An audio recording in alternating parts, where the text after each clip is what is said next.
voix. Je vais vous raconter. Au départ, un jour que j'avais encore perdu la voix, j'avais entendu dire qu'il y avait un endroit où on pouvait entendre de nouvelles voix. Un restaurant, la rôtisserie Jeanne d'Arc.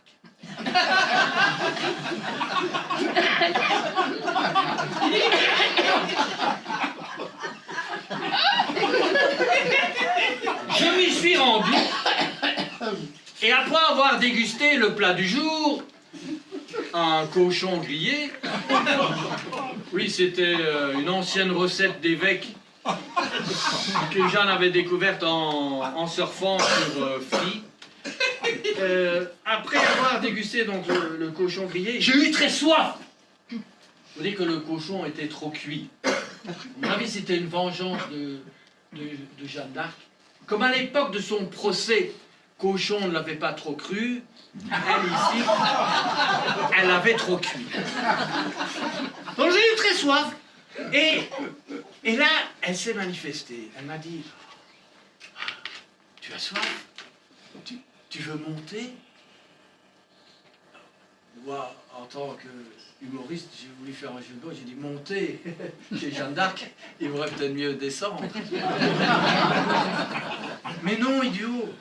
Quand je dis monter, je parle d'un thé à boire, comme un thé au rhum, ou un théorème, comme l'aurait dit jadis Pythagore lorsqu'il coinça son hypoténuse dans la racine carrée du triangle de sa mère.